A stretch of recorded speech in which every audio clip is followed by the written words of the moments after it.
This is the first episode of Serenity Healing Circle. We've decided to create a podcast for our community. Just another way we're going to be giving value. And this is an intuitive guided idea that we received because I do channeling. And I think it's really aligned when it comes to what we do. So I will introduce myself. My name is Aethel, formerly known Emma Lombe. I go by Aethel only now because it is my spiritual name and that's what I'm called to step into. And so I've decided to step into that identity and who I am at spiritual level so that I can show up authentically and serve through channeling as Aethel. You want to introduce yourself to the listeners? I'm Keith. I've been Aethel's partner for 2 years.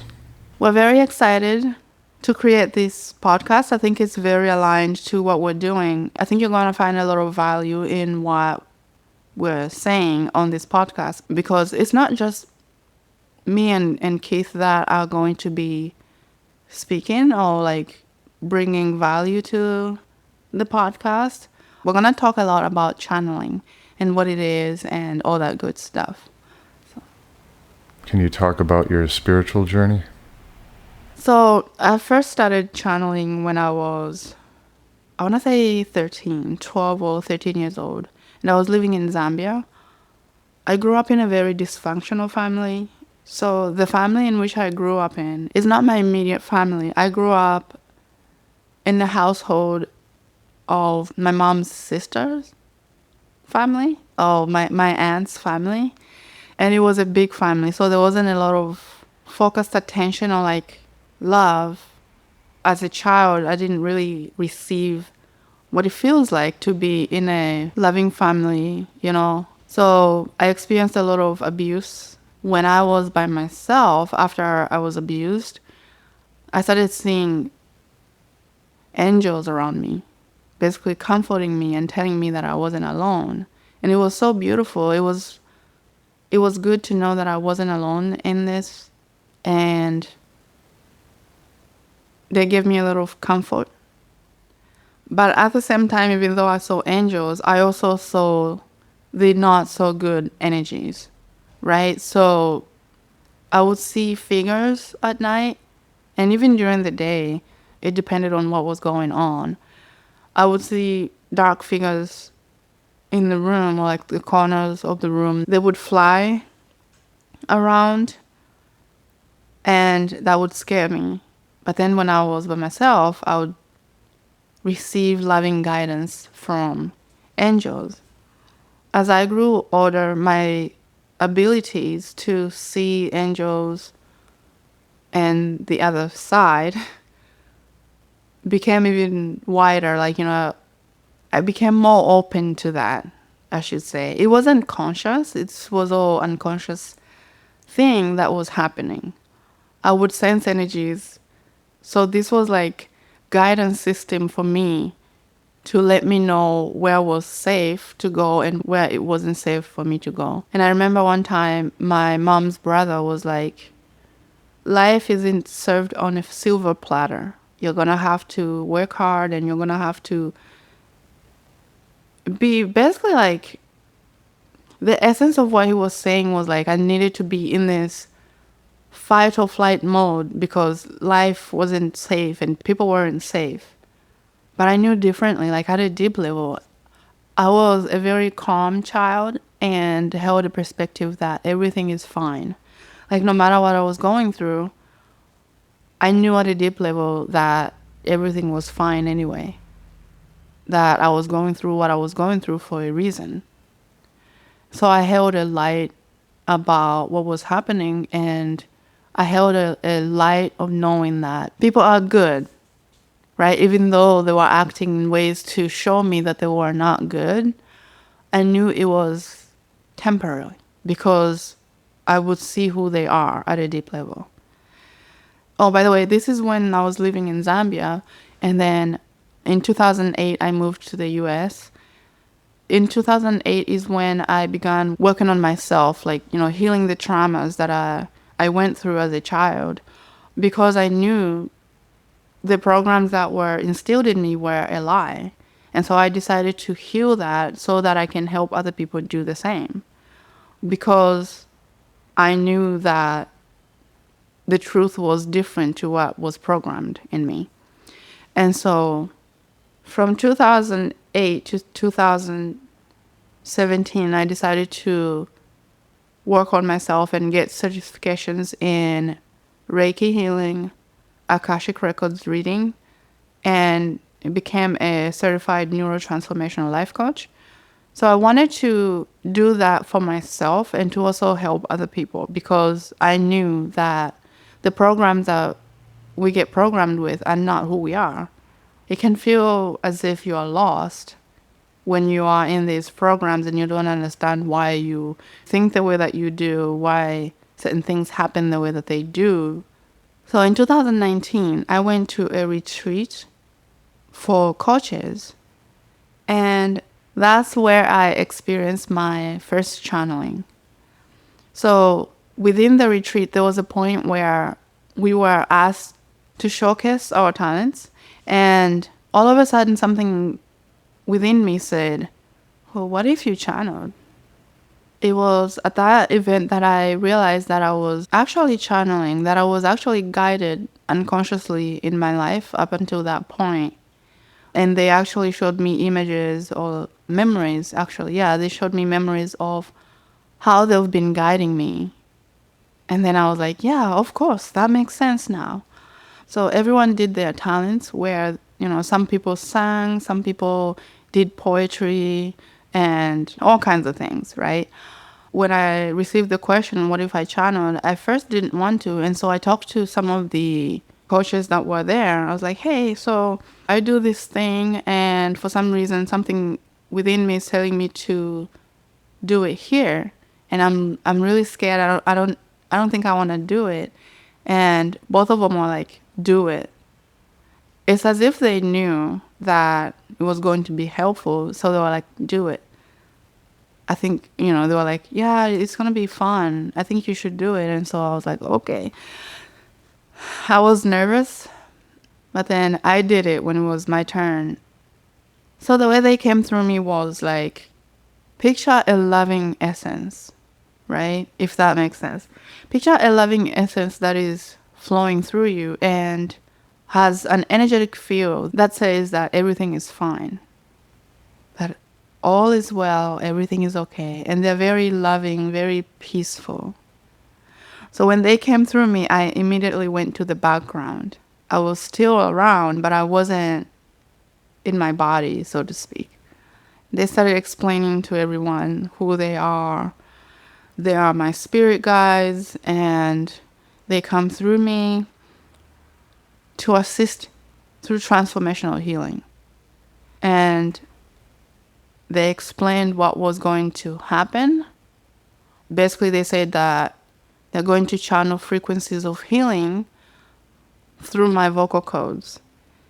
And these frequencies are going to go in the room and touch everybody at an energy level and help or assist with breaking down the energies of the blockages that were in the bodies.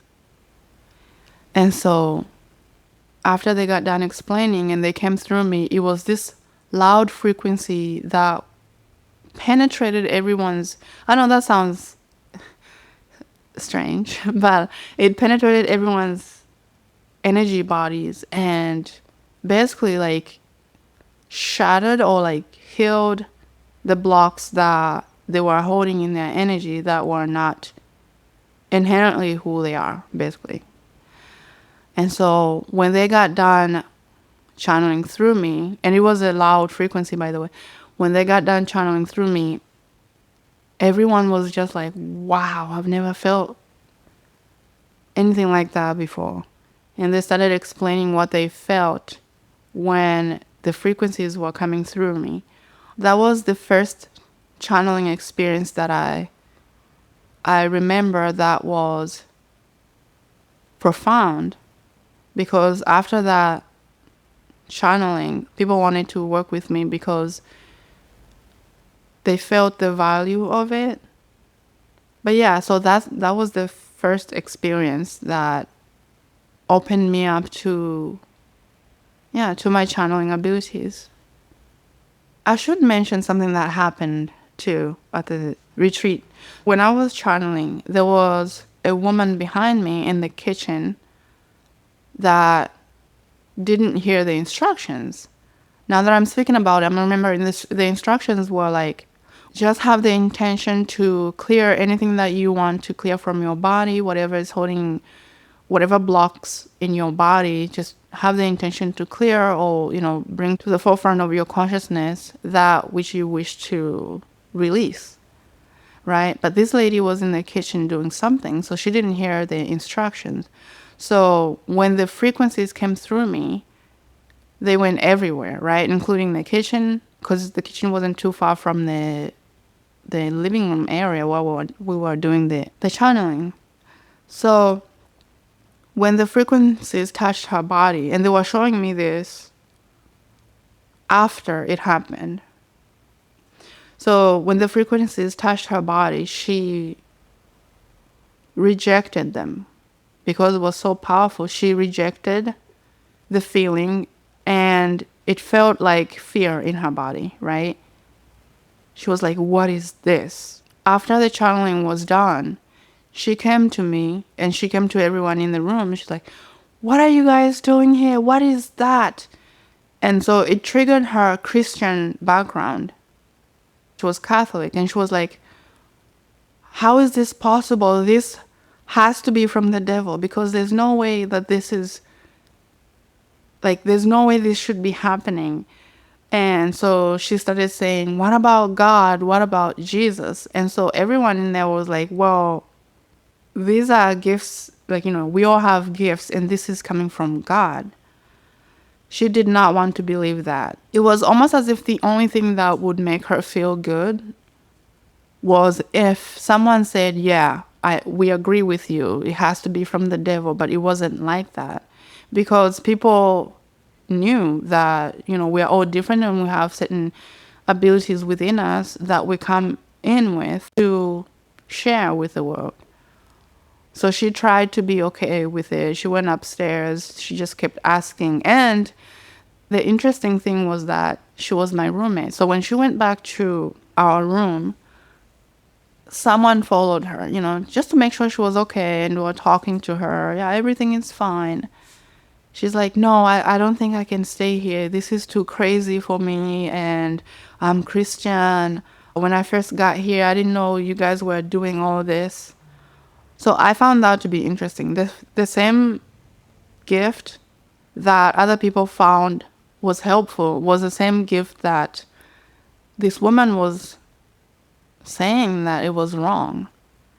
So after the beings of light left my body and I came back, and I noticed how I was the topic of conversation and what just happened.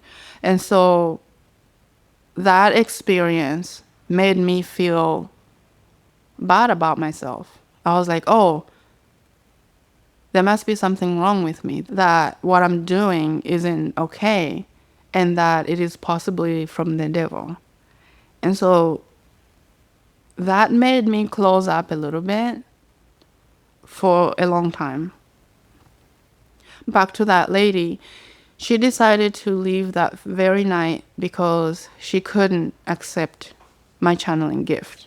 She said it was too wrong and she didn't sign up for it, and it was time for her to leave. And so everyone was like, oh, we're sending you love, in peace, and it's okay that, you don't have to accept it, and everything was fine. So that night I stayed up just thinking about everything, and that's when I decided that, well, maybe it's not correct. Maybe it's wrong. But then I started having a conversation with God. I'm like, is this from the devil? And God said no.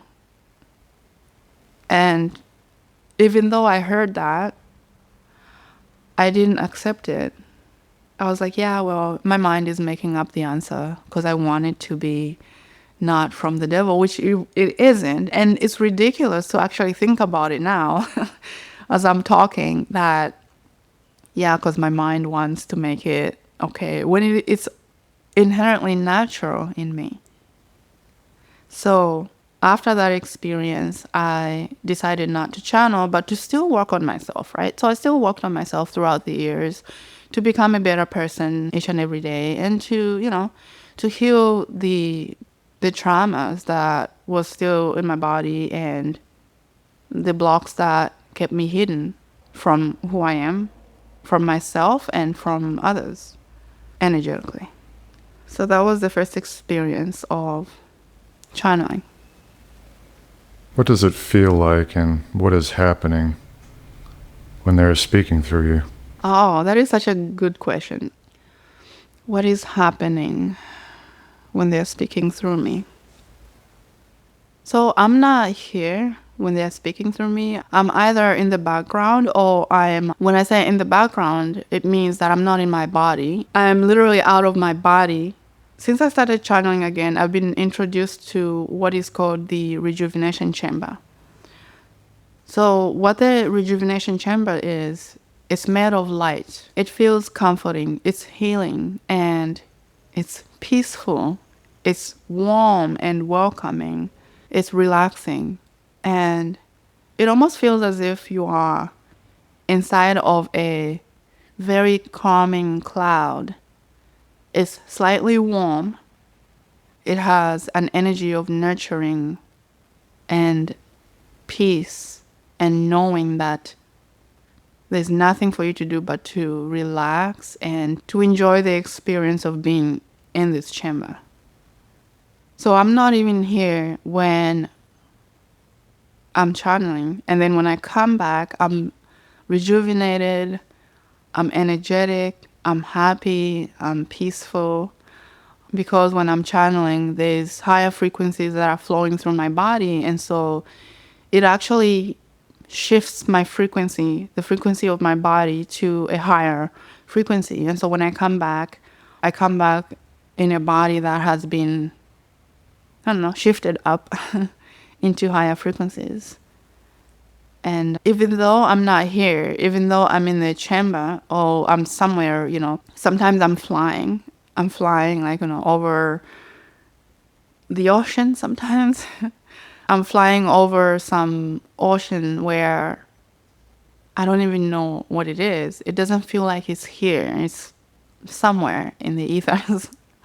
Sometimes I'm flying at the back of a dragon, a spiritual light dragon, and it's really beautiful. The feeling of flying, and I have my arms out just enjoying the ride. It feels exhilarating. It's fun. Even though I'm not here, it feels like my body, I'm still I don't know how to explain this. It feels like my mouth is moving, but I'm not talking because I'm not here. Right? Does that make sense? It feels like my mouth is opening and closing, but I'm not here. I'm still clearly, if you think about it, I'm still connected slightly, but I'm still not here though. That's how that's how I can explain it. So that's what happens when I'm channeling. Because I know, they talk to you a lot. Are there any changes that you see when I'm channeling? Whether it's physical or energetic? What is the quality of the information that is coming through? Well, the changes that I notice, depending on the context, are changes in voice tone, accent, mannerisms, depending on the context. So if I'm walking with one, for instance, the way that you walk, the way that your body's eyes look, knowledge that you couldn't possibly have about experiences that I've had that nobody else knows about, knowledge about some interests, particularly spiritual, that aren't really your thing, For instance, Hermeticism. Ah, right. Yeah, I didn't really know too much about Hermeticism till recently. Okay, please continue. Yeah, no problem. So for a period of time, I was speaking to Isis and Thoth, and to a lesser degree, Osiris. And through my questioning, I was formulating the construction of what I now call creation, because it's much wider than our universe. Yes. And although I have been interested in magic for a long time, and tangentially I had some knowledge of Hermeticism, I didn't really become re-interested in it until I was completely satisfied that I was talking to someone other than you. You know, I was very skeptical at the beginning. So in order to satisfy that skepticism, I couched my questioning in terms of ferreting out the possibility of somehow you were putting on an act, or there was some kind of split personality involved here, which was more likely because I didn't get from you that you would be that kind of manipulating type of person. But for a while I held on to the possibility that there was some kind of split personality. But again, there were things that came up in conversation, either from the one that I was conversing with or myself, that were related to experiences that I had that nobody else had access to. So once I got through the period of determining the truth of what I was experiencing, I had a lot of questions about the construction of reality, how things were built, how they work together, things like that. So eventually I feel like I was led by Thoth in particular to delve into Hermeticism much more deeply, and I believe I came to a point where I felt like I was very knowledgeable about the subject from the perspective of the classical literature on it. And I saw how a lot of it lined up with the knowledge that I'd gained speaking to these entities that have direct access to this information. That gave me even more faith in what I was hearing and learning through these conversations. But so once I became more knowledgeable, I took that knowledge with me to expand on the avenues of questioning. Wow, that's interesting. I actually also had a period where I was doubting myself because I thought I was making it up as well. So I totally get your skepticism in the beginning because I felt it too. I was the one channeling. So I was like, what if I'm making it up? What if it's not even happening? Right? But then the knowledge that I got introduced to, kind of like you, and just hearing the knowledge that you received from them, I knew that I couldn't be making it up. Yeah, it's interesting when you guys go for walks, when they walk through me, because I'm not even there. But you have a whole conversation with them that I get to hear about or access the channeling after, and it's quite interesting what comes through. And so I started to believe after a while that, yeah, I'm not making it up because there's no way I could come to that information. I don't have the conscious awareness about the topics that you talk about. So I totally get the skepticism. So, yeah, one thing I want to bring up is that you had mentioned the accessing the channeling afterwards. So at some point months into this, I had the idea, the inclination to ask Thoth to share all of the previous conversations with you, because at this point... yeah, I remember that. At this point, we had experimenting with him downloading information. Yes. Including written information, just general knowledge information that we found useful, but I'd asked Thoth to, again, share all of the conversations that I've had with all of the beings, and since then, I've made a habit of giving you access that information, because I feel that would greatly accelerate your growth spiritually. Yeah, absolutely. I agree. And also, it helps with my confidence in knowing that, yes, it is happening. Because, sometimes our minds will come up with stories. Well, yeah, you're just making it up. It's not even happening. And to this day, from time to time, I do experience the skepticism within myself. But what has helped me to remember is to look at the evidence of what has come through that can't be denied. Having you there gives me the confidence to know that, yeah, it is happening, because there's another human being other than me that is receiving the benefit of the channeled content. So have the relationships changed, and how you interact with them and how they interact with you? What does it feel like to receive guidance, information, and messages from them?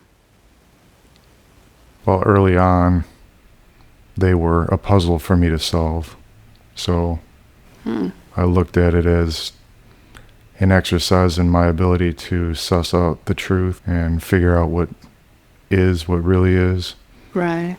Then as a resource to understand, again, like you say, the broader term creation, because I've learned that there isn't just this one universe, there's uncounted universes, there's uncounted timelines in each universe, so there's that.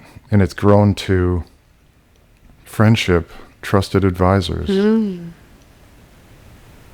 Yeah. People in the broader sense, not some of them were human once, some of them never have been human. Some of them are something partially human, or partially what created humanity, so there's some of them in us, but they're not really us. So, yeah, like I said, friends, advisors, people that I love. Yeah. And love me, I know that. I know they're here to protect me and us. This is so true. It's really a sacred relationship that we have with them. We value their guidance. We know that they are here for us, and it's same for me. The relationship has grown to trusted advisors, like you said, and really beings of light that we can trust, that we can rely upon. And they always guide us when we have a question about something, whether it's going to be good for me or you or someone that we love. We do get the answer. And I think that's really valuable, and I value our relationship with them, for sure. Yeah, one thing that came to mind to me is that none of them, including all that is, who we haven't mentioned yet, none of them want what would typically be considered a relationship of God to a subservient. They want a relationship that's more like an equal, or a student, or a child. They don't want worship, they don't want subservience. And they always, assuming that what we're asking for is of alignment, from love. Yes. They're always willing to help.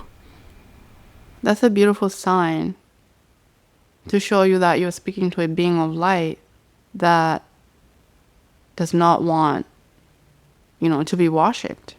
Because if it wasn't of light, I'm sure they would probably want that, and they wouldn't even be helping us in this capacity, in the way that the beings of light do.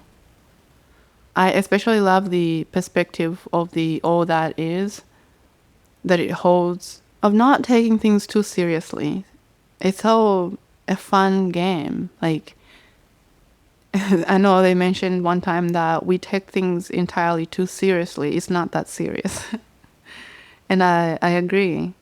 And when we follow their guidance, we begin to see that, yes, it's not that serious.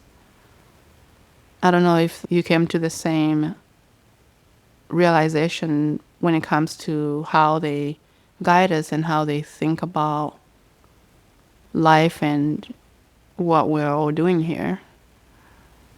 Absolutely. So, yes, explicitly they said that we take things too seriously. And initially, when the question of why the all of that is decided to create anything, the first answer was for fun, obviously. Yeah, I remember that. I've come to ask specifically, but I think it's more along the lines of to experience everything possible. Yes. Oh, absolutely. That's it. Yeah. I just received a confirmation from them that, yes, it's exactly true. So I want to bring up something that I think might confuse people listening to this conversation. Okay, yeah. Go ahead. So Sure. you have different levels of channeling available to you. There's not only the mode of you not being there at all. Oh, right. Yeah. I forgot about that. Yeah, so I've got this channeling where I'm receiving information. Like when I ask a question to, I would say, something that we've come up with where we're just asking whoever is available from the light to give us guidance on a specific topic, a specific discussion, or even when it comes to vitamins. And then they give us answers. And then we receive guidance in that way. What other... Oh, you were saying that there was another way that I channel? I'm trying to remember. Yeah, there's a whole spectrum, but Okay. maybe a simple one would be while they're still speaking, you're present to some degree. And it seems like there's different degrees of your presence as well, where Oh, really? you become more frontward in controlling your body, and they're a little bit more back. So there are degrees to this, it seems to me, from my perspective. I totally agree with you. So like, I'm remembering one particular time when the goddess of the sun channeled through me while I was present. Yeah, this was almost an experiment to see what happens, right? They were channeling through me as we were going to a healing center. Well, we're currently renting space, and just to see what happens, to bring love, frequencies of peace, and that everything is okay. That was such a beautiful experience to have them in the background of, I guess, me or my body, my experience. So they were kind of like in the background of my experience, kind of like how I used to channel, where I'm in the background and they are at the forefront of my consciousness in my body. Yeah, so there are actually levels. Now that you bring it up, I totally see what you mean now. You've mentioned doubt before, and I know that our process for navigating that's changed over time. Can you speak to that? I'm going to mention how my channeling started coming through in this way. It wasn't a conscious thing where I was like, okay, I'm going to channel now. It actually started during sex. Because you are so safe, it was easy for me to trust and to relax and to let go.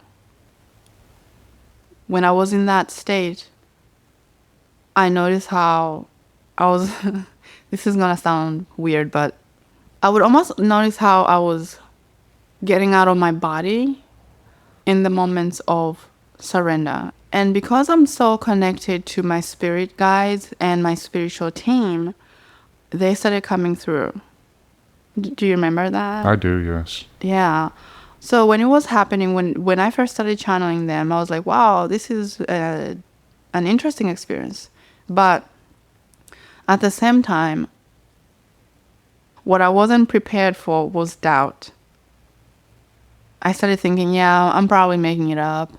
But then at the same time, the type of guidance and knowledge and information that we were receiving was undeniable. And I was receiving information about you that I didn't consciously know, and they were guiding you. But I still had doubt that it wasn't happening, that maybe I was just making it up.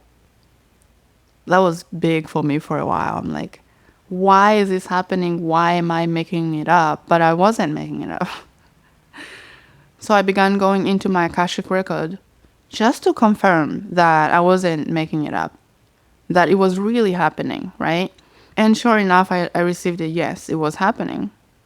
And so I was like confused. I was like, okay, why am I receiving doubt if it's happening?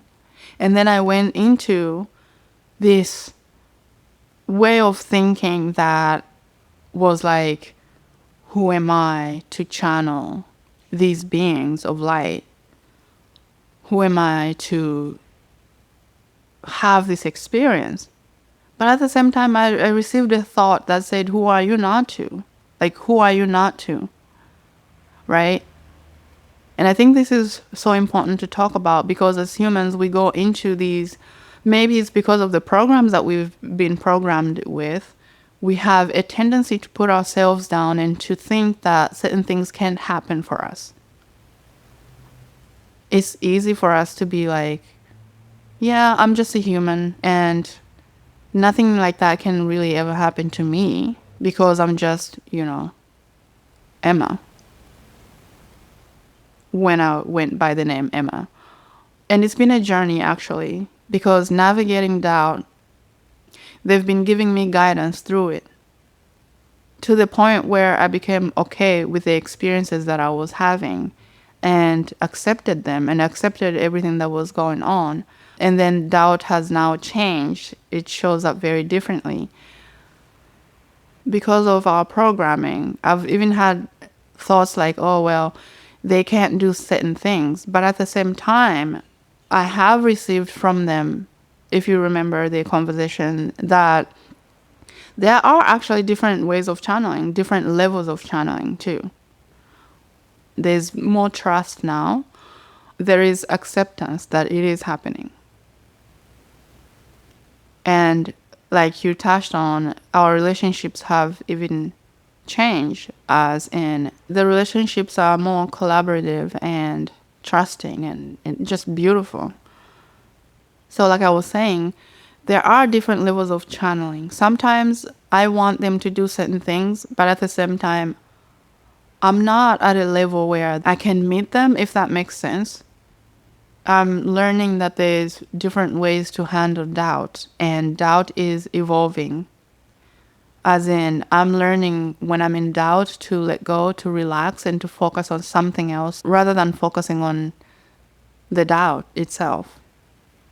Right? I have different ways that I navigate it to make sure that it doesn't take over and dissuade me from believing that it is happening.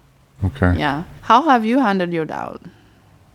So I would say in general how we sometimes have been able to handle doubt is that we're often not in doubt at the same time, so we can rely upon each other's faith. Yes. When that happens. That is so true. Yep. Sometimes we can rely on the aid of our friends and advisors. So something that I've found helpful for you in general when you're having difficulties is, for instance, I'll ask you to channel Thoth, and then I'll ask them to take you somewhere. For instance, the first time that the rejuvenation chamber came up, you were having difficulties, so while I was speaking to Thoth, he had said that Isis had taken you to the rejuvenation chamber, so that's one way. I remember that. Yeah, it is so beautiful there. It's relaxing. Yeah, sometimes I have to remind myself of the proof of what's going on. Yeah. So just remind myself that's big. that I've spoken about it several times, but in order for you to be making this up, you have to be the greatest actress in the world, the best liar in the world, a super genius, because the breadth of knowledge that's available is grand in scope, to put it lightly. Yeah.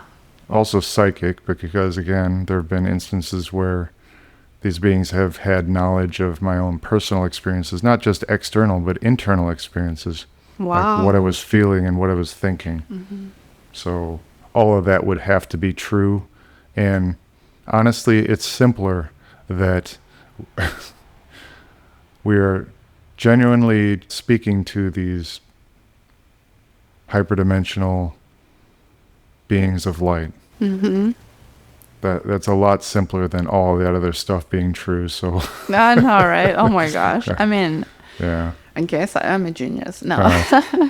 But I am a little bit psychic. I'll Yes. say that. Right. I'm not all the other things. Well, maybe. No, I wouldn't say genius. I don't know. Maybe. I don't know.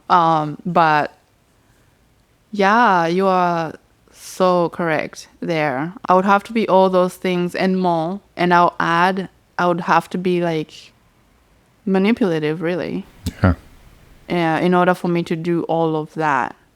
And so in the conversation of doubt, I always come back to this truth that how do I know all of this then? And I've even tried to fake channel just to see if I can do it. I can't. It is so uncomfortable. It feels like the most absurd thing that I've ever done. It's difficult to do. I cannot make it up. Like, it's uncomfortable to even try to pretend like you're channeling. So I guess that's how I navigate doubt. Call upon our guides, and sometimes I do go into the Akashic Record because that's an amazing resource as well. You know, to center myself and to know that everything is okay and yes, it is happening. Yeah. I think one thing we haven't covered is why faith is important. Oh my gosh, that's a big topic. Yes. So some people might think that it's just about not feeling like you're going crazy or what have you, but we're being guided, led, taught how to live life properly. I believe most of us are taught to live life in a manner that we're constantly striving against the world, other people, reality, what have you, to accomplish what we want to accomplish. But Yeah. really, our lives are meant to be simple, and part of my process in learning how creation was constructed is that we are all sparks of the all, and that we create in every moment with our imaginations. Yeah. But if we want to experience that first person, that what we've created, there are certain simple things to do that, and one of the most important is faith. Yes. So, And that's a big one. Yeah. It hasn't been easy to have faith. I think that's another journey that we constantly navigate and go through. Because when the doubt creeps up, it's like, it's a question. What is it going to be? Are you going to have faith or are you going to have doubt? Which one are you going to be faithful to? And it's been an interesting experience to come back to faith over and over again, regardless of what's in front of us. So, Keith, I'm curious, what has changed for you since receiving guidance from our advisors? What is different for you? Well, I would have to say that things changed before I was ready to accept them as advisors and accept their guidance. So I come from a perspective, the materialist perspective, where free will doesn't exist, that we live in a mechanical universe. It's basically clockwork. Everything follows in a process of cause and effect, including all of our choices. Wow. So I saw my brain as just a simple computer that takes input and outputs, and that's all programmed by the circumstances that led to its creation and where it is in this moment. And your background is you are an engineer, right? Yes. Okay. Continue. In my process of questioning, first to allay my doubts about who and what I was speaking to, I was also constructing a framework, how to understand what I thought was initially just this universe, and I've learned since that it's many, uncounted, and that there are timelines within this universe. So I was constructing that all in my mind to understand what is and how to navigate in the world. And eventually in order to reconcile what I've learned and what I've understood, I needed to accept that there is free will.